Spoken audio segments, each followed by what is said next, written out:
The rising Dallas rapper MO3's life ended tragically in a shooting that shocked everyone. What makes the situation even more heartbreaking is that MO3 might have caused his own death by making some bad choices. He had a lot of confidence, but it led him to make decisions that put him in danger.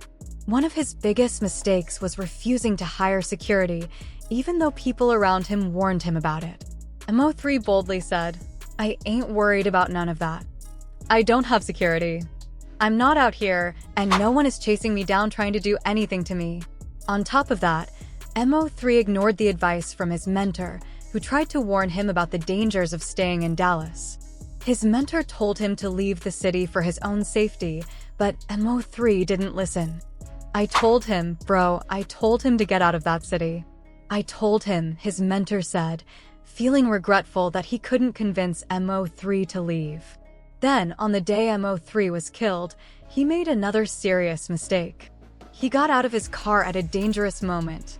It turned out that he was reaching for a gun in his glove compartment, which made him an easy target for the attackers. This decision to expose himself to gunfire ended up costing him his life. To understand just how bad 2020 was for the rap world, you need to know that many popular rappers were killed that year. From Pop Smoke to FBG Duck, it felt like rap stars were passing away one after another. Just 5 days after King Von was killed outside a club in Atlanta, Dallas would lose one of its fastest rising rappers. On November 11, 2020, MO3 was driving along the I-35 freeway in Dallas. It was around noon, and he had just left the home of a woman. As he drove, he noticed a black Chevrolet Camaro following him. What he didn't know was that the Camaro had 2 armed men inside. Eventually, the Camaro overtook MO3's car, and that is when MO3 realized he was in danger. He tried to escape by swerving right and slamming on the brakes. That is when the attackers took their chance and started shooting at him. This led to MO3's tragic death. A video of the shooting was shared, showing MO3's final moments for the world to see. His death serves as a painful reminder of how important it is to be careful and take the right precautions when you are famous. It shows the consequences of making bad choices, and it is a story that will always be tied to the decisions MO3 made and the tragic end that followed. On a busy freeway with cars speeding past him, MO3 made a big mistake. While driving, he noticed a black Chevrolet Camaro following him. The Camaro was carrying 2 armed men. Eventually, the Camaro pulled up next to MO3's car. Realizing he was being ambushed, MO3 swerved to the right and hit the brakes. But then, he made a terrible decision. MO3 got out of his car, walked around the back, and went to the passenger door, possibly trying to grab a gun from the glove compartment. This mistake cost him precious time and gave his attackers the chance they needed. A fan later said that if MO3 had been quicker in reaching for his gun, he might have been able to defend himself. But MO3 was never the type to rely on a gun. He preferred to fight with his fists. In interviews, he would say things like, "I do not carry a gun. I will fight someone instead." He even joked about his enemies not wanting to fight, saying, "I do not do fighting over here. We are too cool for that." Some people think that MO3 never actually had a gun in the glove box. They believe he might have been trying to scare his attackers by pretending to grab a gun. One fan said, "A real gangster would not keep a gun in the glove box." Another fan was harsher, saying MO3 made a big mistake by pretending to reach for a gun that wasn't there. They believed he would have been better off just trying to drive away instead of stopping and making himself an easy target. To make things even worse, MO3 did not travel with any security. He never had bodyguards with him. When asked about it, MO3 said, "No, I do not need security. I have good friends with me. Sometimes, when I do shows, the promoter provides security. But I do not worry about it. No one is after me, so I do not need anyone watching over me." He felt safe and believed nothing could happen to him in his own city. However, things were not as safe as he thought. MO3 had heard rumors that there was a bounty on his head. He was told that someone had put money on his life. Even though he heard these rumors, he did not seem to take them seriously. Another reason MO3 may not have had a gun that day is because of his past. When he was 17 years old, he was arrested and charged with 4 robberies. This could have sent him to prison for many years. Because of his criminal history, he was not allowed to own a gun. Still, he often posted pictures online showing off guns. This made some people wonder if he was lying about not carrying one that day. While MO3 was standing outside his car, one of the gunmen from the Camaro jumped out and ran toward him, holding an assault rifle. MO3 did not have time to grab a weapon, so he tried to run away. He sprinted along the highway, but this turned out to be a huge mistake. The attackers shot him 9 times, and MO3 fell in the middle of the freeway. The gunman quickly sped away in the same black Camaro. What makes this situation even more tragic is that MO3's actions that day made it easier for the attackers to kill him. If he had not stopped to try to grab a weapon, he might have had a better chance of escaping. But his confidence, believing nothing would happen to him, ultimately led to his death. The aftermath of MO3's tragic death was shocking and heartbreaking. His body lay on the freeway for a long time before the authorities arrived. Graphic videos showing his final moments quickly spread on social media. A bystander tried to do CPR, and some civilians tried to help, managing the chaos, but sadly, despite their efforts, MO3 passed away. His lifeless body remained on the freeway while shocked drivers passed by. Eventually, the police arrived and secured the scene, while news helicopters hovered above. Local news outlets immediately began reporting this terrible incident that happened in broad daylight. In response to MO3's death, his label, Empire, shared a tribute on Instagram. The post included a picture of MO3 and said, "Empire has lost a member of our family today, Dallas's own MO3. We share this loss with MO3's family, team, and fans." His infectious personality and unmatched talent brought joy and comfort to his many followers all over the country. We can only hope to continue his legacy and push forward with the same energy that MO3 shared with the world. The post ended with the words, "Long live MO3." One person who was deeply affected by MO3's death was Boozy Badass, one of MO3's closest friends in the music industry. In 2019, MO3 had joined Boozy on the remix of Her Body and was signed to Boozy's Badass Music Syndicate. The two also released a mixtape together called MO3 Badass. MO3 had always said that Boozy was his favorite rapper and the most important person in his life. After MO3's death, Boozy took to Twitter to respond to the many calls and messages he had been getting about the shooting. He posted, "Stop calling me and texting me.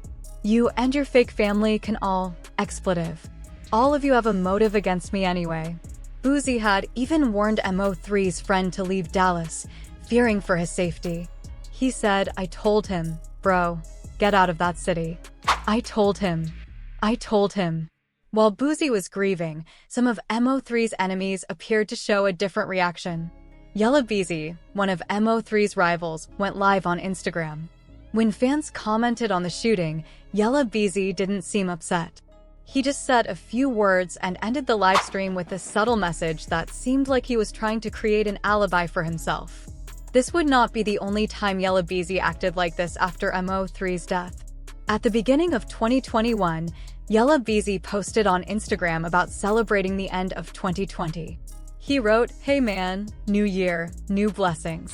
We made it through a tough year. Anyone who is not for you, anyone who is against you, anyone who is negative and not bringing positive vibes, in the words of Gucci, put that expletive in the dirt." This message appeared to be a celebration of MO3's death, as Yella Beezy seemed to be getting rid of all the negativity in his life. Trap Boy Freddy, another enemy of MO3, also shared his thoughts on social media after the shooting. He posted about how frustrated he was with the traffic caused by the incident, which made people suspicious and suggested that he might be involved in the crime. He said, "Man, whoever got the freeway blocked out, need to get y'all together. Can't even get on the freeway, it's blocked all the way on Poke Dog. What they got going on?" Freddy then posted a tribute to some of his fallen friends, which seemed to suggest that he wanted to take revenge. People in Dallas started to think that they knew who might have been behind the hit. However, when asked about it in interviews, Trap Boy Freddy denied any involvement, trying to appear innocent. The situation around MO3's death caused a lot of mixed emotions. Some people mourned the loss of a talented rapper and a good friend, like Boozy. Others seemed to take the tragic event as an opportunity to celebrate. As the investigation went on, questions about who was truly behind the murder remained, with more evidence pointing to a complicated mix of rivalry and revenge. There had always been a lot of tension between MO3 and others, especially on social media and in rap battles. After MO3 passed away, many people began to ask how he would have viewed all the conflict. In an interview with No Jumper, Yella Beezy, who had been involved in the beef with MO3, said that he never had any real problems with him. He told Adam that he never had any issues with MO3 and that they were not in a beef. MO3 had said similar things in interviews, denying any problems with Yella Beezy, but it was clear that there had been tension between them for many years. The truth, however, is that these two were deeply involved in a feud that had turned violent on more than one occasion. This rivalry even led to Yella Beezy being shot at one point. While some people tried to downplay the conflict, many in Dallas knew that MO3's life was not innocent. His history with the law, including a past full of crime, made many believe that his tragic fate was partly the result of the life he had led. MO3 had a tough upbringing that pushed him into a life of violence and crime. He himself admitted that he had gotten his first gun when he was only 12 years old.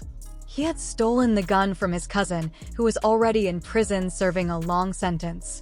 At just 14 years old, MO3 started using that gun to rob people.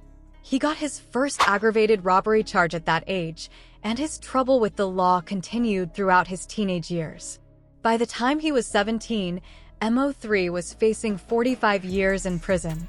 Fortunately, he was given a sentence of 10 years, but he was released on probation after serving only 2 years.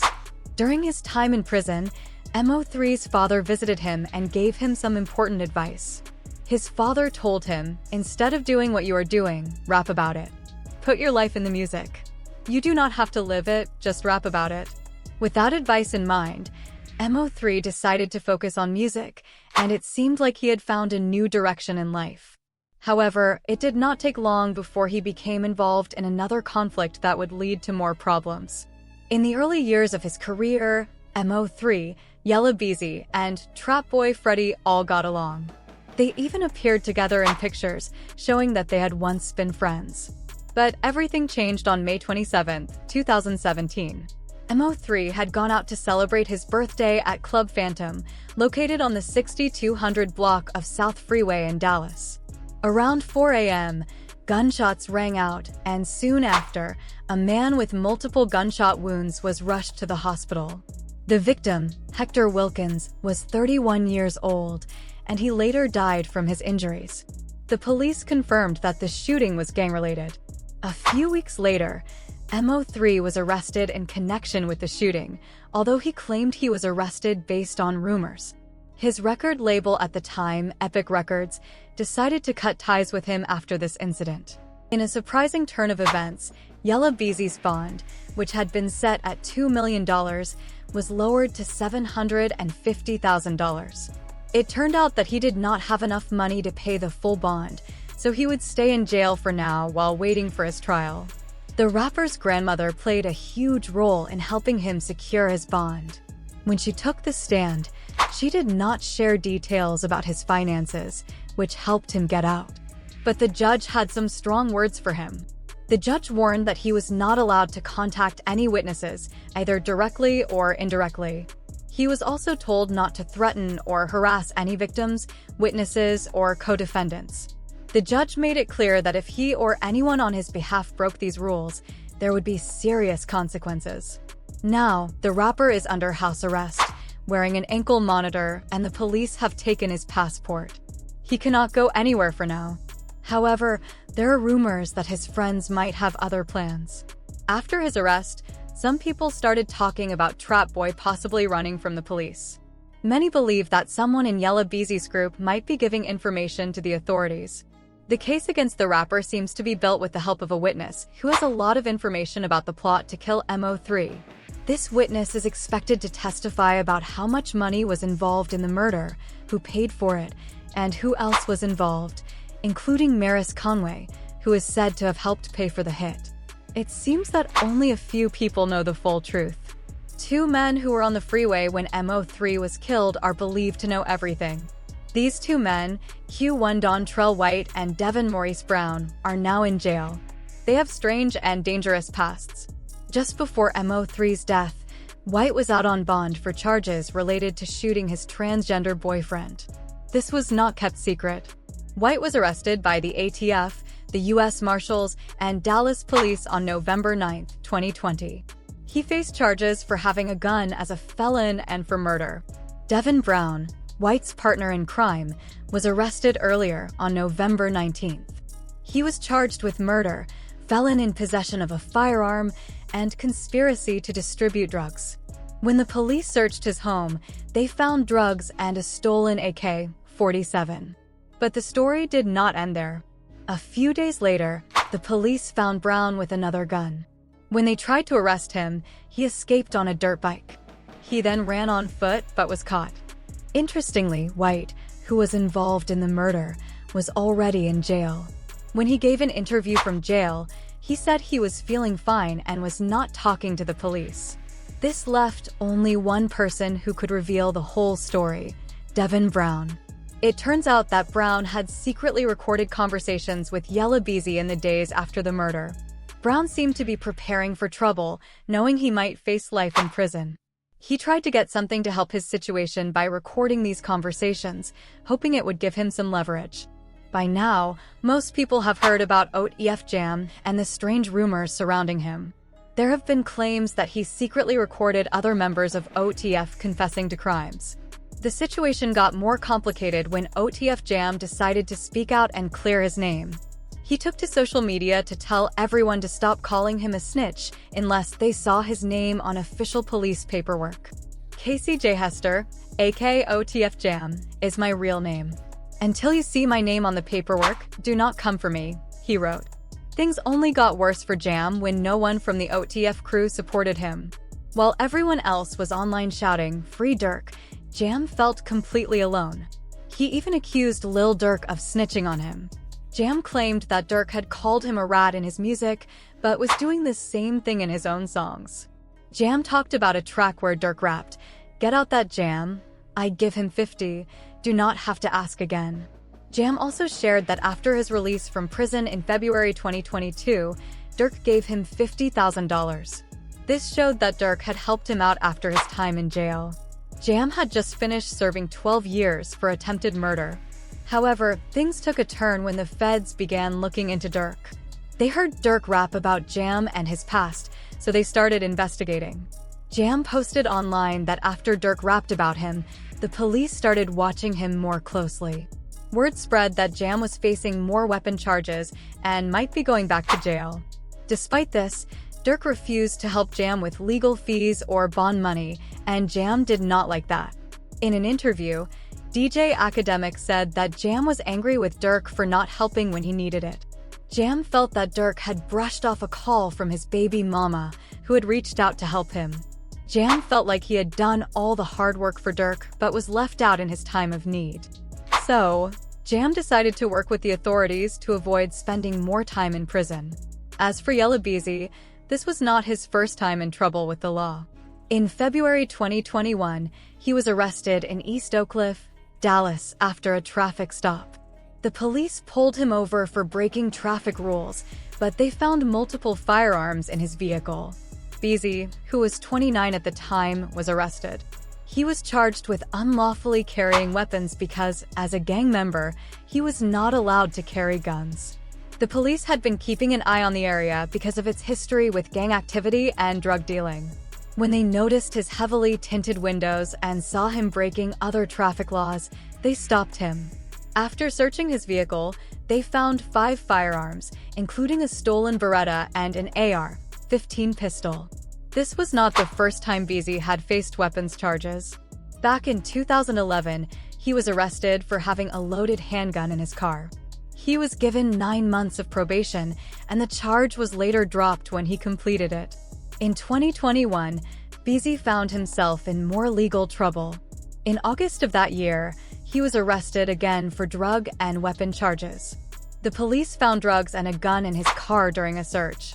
Later, in November 2021, he was arrested again in Plano, Texas, and faced serious charges of sexual assault, child endangerment, and unlawful carrying of a weapon. The sexual assault charge came from a woman who said Beasy assaulted her during a date. However, in 2022, Beasy was cleared of all the charges related to this case. Whether he will be cleared of his current charges is still unknown.